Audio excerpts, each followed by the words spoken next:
కూటమి ప్రభుత్వ రాజకీయ కక్ష సాధింపులు ఇంకా బుసలు కొడుతూనే ఉన్నాయి. మాజీ మంత్రి కాకానిపై మరో అక్రమ కేసు పెట్టారు. రాజకీయ విమర్శలు ఎదుర్కోలేక కాకానిపై సోమిరెడ్డి అనుచరులు ఫిర్యాదు చేశారు.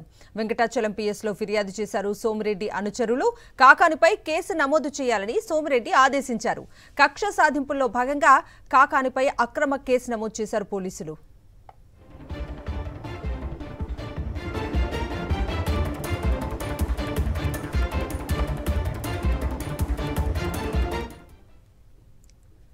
టీడీపీ ఎమ్మెల్యే సోమిరెడ్డి నోరు తెరిస్తే అబద్దాల కంపు అంటూ మండిపడ్డారు మాజీ మంత్రి కాకాని గోవర్ధన్ రెడ్డి. వైఎస్ఆర్సీపీ ప్రభుత్వం దేవుడి భూములకు కాపలా కాస్తే టీడీపీ కూటమి పాలనలో దేవుడు భూములను ఆక్రమిస్తున్నారని మండిపడ్డారు. దేవుడు ధర్మాన్ని పక్కన పెట్టి దోపిడీ ధర్మాన్ని కూటమి పాలకులు పాటిస్తున్నారని ఆగ్రహం వ్యక్తం చేశారు. సోమిరెడ్డి లాంటి దొంగల మీద కేసు నమోదు చేయకుండా తన మీద కేసు పెట్టడం ఏంటని ప్రశ్నించారు కాకాని. నార్క్ అనాలిసిస్ టెస్ట్కు తాను రెడీ అని, సోమిరెడ్డి రెడీనా అని సవాల్ విసిరారు ఆయన. అక్రమ కేసులకు బెదిరే ప్రసక్తే లేదన్నారు కాకాని గోవర్ధన్ రెడ్డి. ఎవరన్నా ప్రశ్నిస్తే మాత్రం వాళ్ళ మీద కేసులు బనాయిస్తాము అని చెప్పి ఈరోజు అనేక సందర్భాలు చెప్పారు. మరొకసారి ఈ సంఘటన నా మీద కేసు నమోదు చేయడం అనేటువంటిది రుజువు చేస్తుంది. ఇవన్నీ ఎందుకు చెప్పానంటే, కాకుటూరుకు సంబంధించి శివాలయం భూముల్లో ఈరోజు డాక్యుమెంట్లన్నీ స్పష్టంగా చూపించాను. 23/1980 ఇది దేవుడికి ఒక దాత, హరిప్రసాద్ రెడ్డి అనేటువంటి దాత ఇచ్చినటువంటి భూమి. ఇది వాస్తవమా కాదా? దీన్ని వాస్తవం అని చెప్పి ఒప్పుకున్నారు. ఇది ఇచ్చారయ్యా అని ఒప్పుకున్నారు. రెండవది, దేవాదాయ భూమి అని ప్రభుత్వ రికార్డుల్లో అడంగుల్లో ఆ నెంబర్కి సంబంధించి ఇది దేవాదాయ భూమి అని ఉండేటువంటి రికార్డు, దీన్ని ఒప్పుకున్నారు. ఆ తర్వాత దీని దగ్గరకు వచ్చేటప్పటికి ఇది ఆ భూమికి సంబంధించి వేసినటువంటి రోడ్డు. పాపం దీని మీద అధికారులు మాత్రం స్కెచ్లు గీస్తున్నారు కానీ సంతకాలు పెట్టడానికి భయపడుతున్నారు. ఇది అధికారికంగా సోమిరెడ్డి వాట్సాప్లో రిలీజ్ చేసినటువంటి స్కెచ్, కానీ సంతకాలు పెట్టడం అధికారులు. ఎందుకంటే రేపు ఏదైనా ఇబ్బంది అవుద్దేమోను, మనకు ఎందుకు వచ్చిన తలకాయ అయిపోయింది చెప్పి.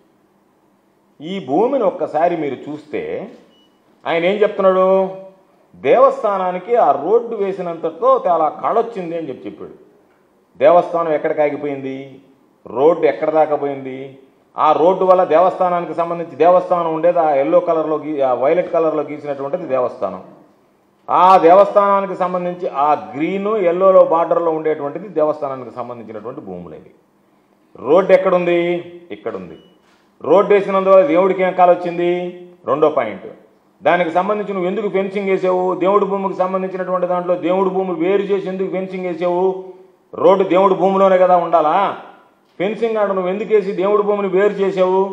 దేవుడి భూమిని వేరు చేసేసి దేవాలయానికి సపరేట్గా ఫెన్సింగ్ వేసేసి దేవుడి భూమిని వేరు చేసి నువ్వు వేసి దేవుడి భూమి అక్కడ తాగిపోతే దేవుడి భూమి ఎక్కడ తాగిపోతుంది?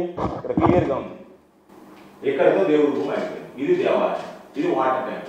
ఇక్కడతో ఆగిపోయినటువంటి దానికి ఇక్కడ నుంచి ఇక్కడ దాకా ఇవన్నీ ఇతర పొలాలు. ఇది 50 జనులు ఉండేటువంటి పొలం. ఇవన్నీ రైతులు ఈరోజు లేఅవుట్ వేసినటువంటి పొలాలకు సంబంధించినటువంటి. ఇక్కడికి భూమి ఆగిపోతే దానికి సంబంధించి నువ్వు ఇక్కడ దాకా వేయాల్సినటువంటి అవసరం ఏమొచ్చింది? ఈ సర్వే నెంబర్కు సంబంధించినటువంటి 50 సర్వే నెంబర్లో ఎక్కడన్నా రైతులకు సంబంధించినటువంటి ఇది మొత్తం లేఅవుట్ ఉన్నటువంటి భూమి, 5 ఎకరాల భూమి. ఈ లేఅవుట్కు సంబంధించినటువంటి భూములను వేయడానికి ఈ రోడ్డు వేసిన కాడొచ్చింది. ఆ రోడ్డు భక్తులు కోరుకున్నారు. ఏ భక్తులు కోరుకున్నాడు? ఏ భక్తులు కోరుకుని రియల్ ఎస్టేట్ వాళ్ళు ఓటు ఏమన్నారు? దాని మీద వివరణ ఇవ్వమంటే దాని మీద వివరించేటువంటి పరిస్థితి లేదు. మిమ్మల్ని అందరినీ తీసుకెళ్ళి చూపిద్దాము అని అంటే పాపం పోలీసులను ప్రయోగించి ఎవ్వరు పోవడానికి లేదు అని చెప్పి పోలీసుల్ని ఏదో హౌస్ అరెస్టునో లేకపోతే లాండ్ ఆర్డర్ ప్రాబ్లం వస్తుందనో ఏదో రకరకాలుగా మభ్యపెట్టేటువంటి పరిస్థితి. పోలీసు అనుమతిస్తే మీడియాని భక్తుల్ని అందరం కూడా వెళ్ళి చూస్తే ఈ దోపిడీ ఏందనేటువంటిది అర్థమవుతుంది. ప్లాన్లో ఈ రోడ్ లేదు. వాళ్ళకి యాక్సెస్ ఎక్కడి నుంచి ఉంది?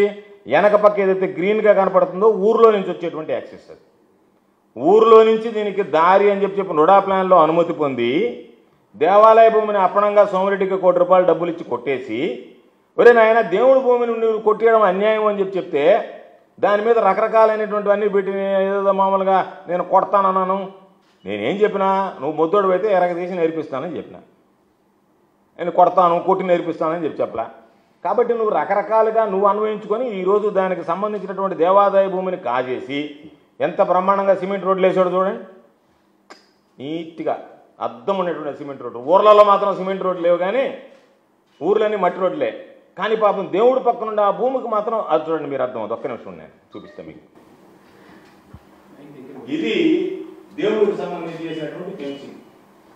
మీకు ఏం అవసరం వస్తే దేవాలయ భూమిలో నువ్వు అక్కడ వేసి ఫెన్సింగ్ ఎందుకు అవసరం పెట్టేసి భూమిని విడగొట్టేసావు, ఏం అవసరం ఉంది నీకు? దానివల్ల ఏం ఉపయోగం వచ్చింది? దేవస్థానంలో భూమి ఉంటే కడగా ఉంటుంది. ఈ విధంగా ఫోటోలో కనపడేటువంటి విధంగా ఇందాక మేము చూపించినటువంటి విధంగా నువ్వు ఫెన్సింగ్ వేసేసి దేవుడి భూమి విడగొట్టి ఈ భూమి వేరే వాళ్ళకి అంగీకారం చేసి నువ్వు దేవుడి భూమి వదిలిపెట్టి బయట నీకు సిమెంట్ రోడ్డు వేయాల్సినటువంటి అవసరం వచ్చింది. ఒకటి. రెండు, భక్తులు అక్కడి నుంచి ఎక్కడ నేరుగా పాలనలోకి ఎందుకు పోతారు? భక్తులు దేవాలయం పోతారు. దేవాలయం పోవడానికి ఎక్కడ దారి లేదు, మొత్తం బిగించేసారు. వాళ్ళు ఆ మాట చెప్తే నేషనల్ హైవే నుంచి దేవాలయంలో పోవడానికి దారి అంటే బాగుంది. దేవాలయంలో పోవడానికి దారి లేకుండా ఫెన్సింగ్ వేసేసారు ఆగమేఘాల మీద. అంటే మళ్ళా ఏదన్నా ఈ భూమి కలిసి ఉంది అనుకుంటారని వేసేసారు. విడగొట్టి ఫెన్సింగ్ వేసి నేరుగా దేవస్థానం ఆగిపోయిన తర్వాత నేరుగా భూమి వేసి దానికి సంబంధించినటువంటి దాంట్లో దేవస్థానం భూమిలో నేను వేశానని చెప్పి మాట్లాడుతున్నాను. అంటే ఎంత నోరు తెరిస్తే నీ అబద్ధాల కంపు, సోమిరెడ్డి అబద్ధాల కంపు సర్వేపల్లి భరించలేకుంది. కాబట్టి ఈ రోడ్లన్నీ వేసావు. ఎందుకంటే ఇట్లాంటి సోమిరెడ్డి లాంటి వాడు దేవుడి భూమి కొట్టేస్తారని చెప్పి హైకోర్టుకు తీర్పిచ్చింది. ఏమని? దేవాదాయ భూములు ఎవరు దేనికి ఉపయోగించుకోవాలన్నా కోర్టు అనుమతి తీసుకొని ఆక్షన్ వేయండి అని. కాబట్టి ఈరోజు దానికి సంబంధించి కోర్టు అనుమతి లేదు, ఆక్షన్ లేదు. దేవస్థానానికి ఏ విధంగా దానికి సంబంధించి ఆక్షన్ వేయాలనేటువంటి ఆలోచన లేదు. ఎందుకు చెప్తున్నామంటే వైఎస్ఆర్ కాంగ్రెస్ పార్టీకి కూటమి పాలనకి ఉన్నటువంటి తేడా. నేను అధికార పార్టీలో శాసనసభ్యుడిగా ఉన్నాను. చాలామంది వచ్చారు మా దగ్గరికి, వచ్చి ఏం చెప్పారంటే, అయ్యా వెనక పక్క పొలం ఉంది, దానికి దారి లేదు, శివాలయంలో నుంచి కనుక రోడ్డు వేస్తే ఆ భూమి చాలా చౌకగా వచ్చేస్తుంది, కాబట్టి రైతులు మేము ఇవ్వడానికి సిద్ధంగా ఉన్నాము అని అంటే దేవుడి భూమి జోలికి పోవద్దని చెప్పాం. ఇలాంటి దొంగల్ని, దాంట్లో బాధ్యులైనటువంటి వాళ్ళని గుర్తించి వాళ్ళ మీద విచారణ జరిపించి వాళ్ళ మీద కేసులు నమోదు చేస్తారా? ఎందుకంటే మీకు తెలుసు కదా, మీకు అలవాటే కదా, పిలిపించండి లేఅవుట్ యజమాని, కూర్చోబెట్టండి, కూర్చోబెట్టి డబ్బులు ఇచ్చాడా లేదా సోమిరెడ్డికి అడగండి. లేదు, సోమిరెడ్డికి నేను చాలా చూసేస్తున్నాను నార్కో అనాలిసిస్ టెస్ట్కి, నీకు డబ్బులు ఇచ్చారని చెప్పి నేను సిద్ధంగా ఉన్నాను నార్కో అనాలిసిస్ టెస్ట్కి. సోమిరెడ్డికి ఈ భూమికి సంబంధించి ₹1 డబ్బులు కొట్టేశాడు, ఈ భూమి వాళ్ళకి అమ్మేశాడు, వాళ్ళకి ఆ భరోసా ఇవ్వబట్టి వాళ్ళు లేఅవుట్ వేశారు, ఆ వెనక భూములు కొనుక్కున్నారని చెప్పి నువ్వు నార్కో అనాలిసిస్ టెస్ట్కి రెడీగా ఉన్నావా? వస్తావా? ఒప్పుకుంటావా? ప్రమాణం చేయమంటే అంటే తోకముడిస్తే, నార్కో అనాలిసిస్ టెస్ట్కి రమ్మంటే రాకపోతే, కానీ అమ్మబడో ఎందుకు జరిగిందేదో జరిగిపోయింది, నీ పోసగాల నువ్వు చేసేటువంటి పనులు వాళ్ళకి డబ్బులు వెనక్కిచ్చా, దేవుడి భూమిని వెనక్కిమంటే దాన్ని వెనక్కియడానికి నీకు మనసు రాక మీరు అడిగితే నా మీద కేసులు పెడతానంటే ఈరోజు ప్రశ్నించే వాళ్ళందరి మీద మీరు కేసులు పెట్టాలి, రకరకాలైనటువంటి మాటలు పడడం తప్ప ఈరోజు ప్రశ్నించేటువంటి వాటి మీద, విమర్శించేటువంటి వాటి మీద ఈరోజు మీరు పొరపాటు చేసినటువంటి వాళ్ళ మీద కేసులు పెడుతుందా పోలీసు? దేవుడి భూమి కాజేసినటువంటి వాడి మీద పెడుతుందా? దేవుడి భూమి ద్వారా లేఅవుట్ వేసినటువంటి వాడి మీద పెడుతుందా? దేవుడి భూమిని అమ్మేసినటువంటి సోమిరెడ్డి మీద పెట్టాలన్నా కేసు? ఎవరి మీద పెట్టాలా? అడిగినటువంటి వాడి మీద పెట్టాడు. ఆధారాలను చూపించా. ఈరోజు పోలీసు అనుమతిస్తే వెళ్దాం, మీడియాని తీసుకెళ్దాం. దానివల్ల ఈరోజు ఫెన్సింగ్ వేసి దాన్ని వేరు చేసి వాళ్ళకి ఇచ్చి దాని ద్వారా అప్పడంగా అప్పచెప్పాల్సినటువంటి అవసరం ఏమొచ్చింది అంటే దానికి సంబంధించి ఆ కేసులో నేను మాట్లాడినటువంటి మాటలకి అన్వయించినటువంటి సెక్షన్లు కూడా వేసి, న్యాయస్థానం ఉంది, న్యాయస్థానం ఆశ్రయిస్తాం, అది వేరే విషయం.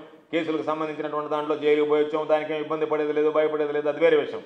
అన్వయించినటువంటి